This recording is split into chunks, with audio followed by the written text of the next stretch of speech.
This video is powered by the pros at Pascal Air Plumbing and Electric. Arkansas owned, Arkansas operated. GoPascal.com. Basically, we got it handed to us pretty good. We had a couple plays early in the game where we felt like that if we could have turned two double plays, it would have saved us 5 runs. One in the first, and it took a little hop on John, hit him in his palm, knocked it down, flipped it, barely beat it at first. That would have ended the inning.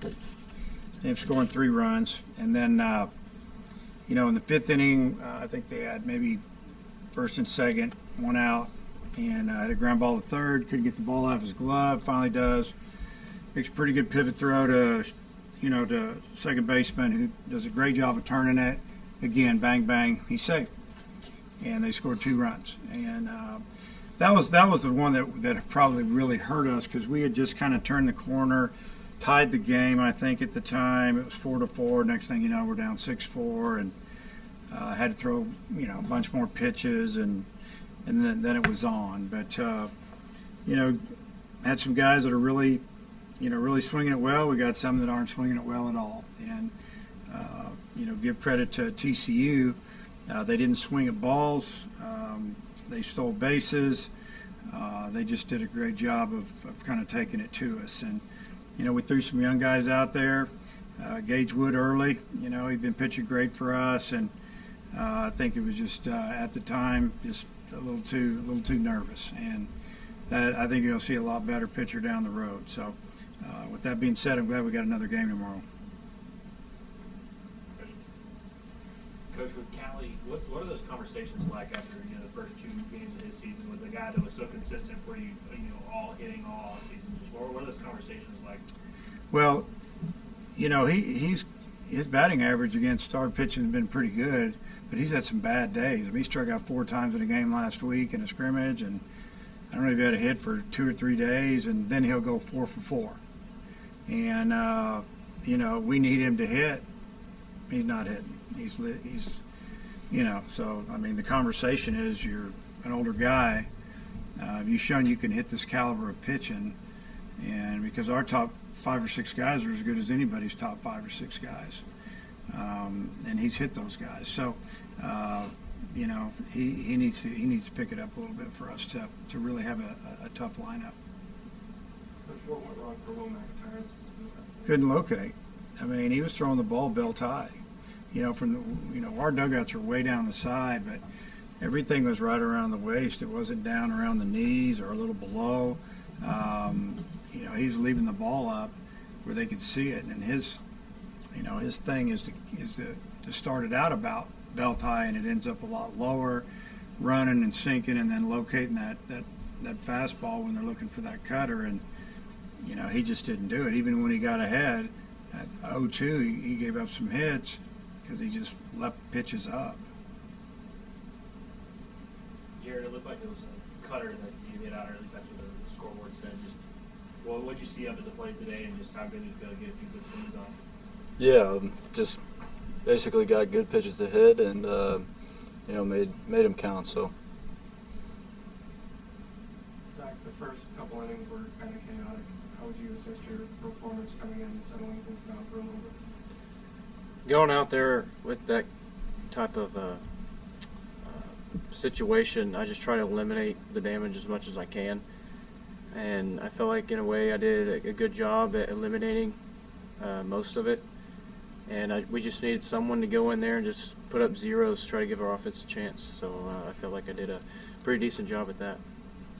How did it feel to get out there and pitch well after you struggled in some scrimmages? That's just baseball. Of course, like you said, I had a lot of struggles throughout the fall, throughout the winter scrimmages we had, but I knew what I was still capable of. I never lost confidence in my stuff. I was still the same pitcher I was then as I was now. And so I think that's just a huge makeup of kind of who I am, just not losing focus on what I am and what kind of pitcher I am. So it's nice to finally get good results versus the past, but it's just nice to finally go out there and show these guys what I can actually do. I'm curious, the pitch clock is really shown very early this new rule. It almost feels like a shot clock in basketball. It does. It's ruining the game. my opinion. With runners on, don't have it. I think it takes away from putting in different type of coverages, or if you want to change one during an at bat, you don't have time. And it's not the same game. It makes me a little anxious. Zach, what's it like standing on the mound knowing you've got a 20-second clock behind you? I mean, I've always knew that I worked pretty slow, and for me as a pitcher, it lets me know that I need to work quicker. I mean, that's always a good sign of a pitcher is to work quick. Try not to let the hitters get comfortable up there. So sometimes it could be chaotic if you're not used to working fast, but at the same time, if you're a good enough pitcher, you got to adapt to it. But most of the time, it's really not an issue as a pitcher. It's just more of a hitter deal, especially if you're not in there in a certain amount of time. It's like it just takes away from the game. Like that pitch, that at bat, at that moment, I mean, it could change the game.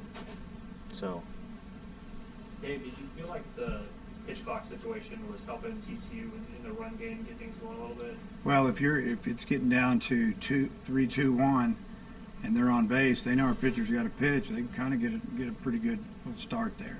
And we've talked about that this was going to happen. So, so we got to pick. You just got to pick. Start it over. Pick. Start it over, and we'll start figuring out, and so will other teams, on how to handle it. But to me, it's we can be quicker pitching. That's not a problem. It's all the other things, the little things. Changing a play, want to put on a different bunt coverage. You throw a pitch and you see what their base runners do, and you want to change your coverage. It's almost like you don't have time to do anything anymore.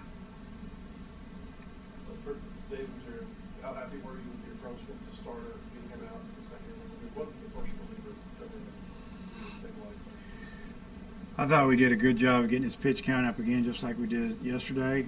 Fouling off a lot of pitches. Stuff's pretty good, but when he made a mistake, for the most part, we hit him and rattled him a little bit. I mean, he had a 3-run lead next, but then it's gone for him, and you could tell he was frustrated. And then he had a 1-run lead. Then we had a home run and tied again.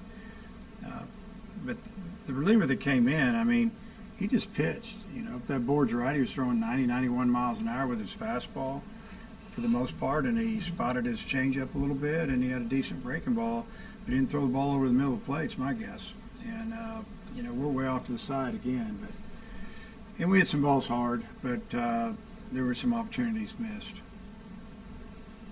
Yeah, I'd say I think our approach was pretty good. We had a lot of deep ABs. Got his pitch count up, like Coach said, and we hit balls hard, and some were right at people, and that's kind of how the game goes. So BetOnline remains your number one source for all your sports betting this season. Everything from the NFL and bowl season to esports. You'll find the latest odds, team matchup info, player news, and game trends at BetOnline. BetOnline features live betting, free contests, and live scores for almost any sport or game imaginable.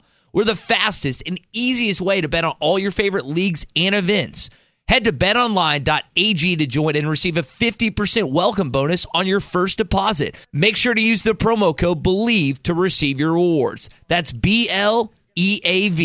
BetOnline, where the game starts.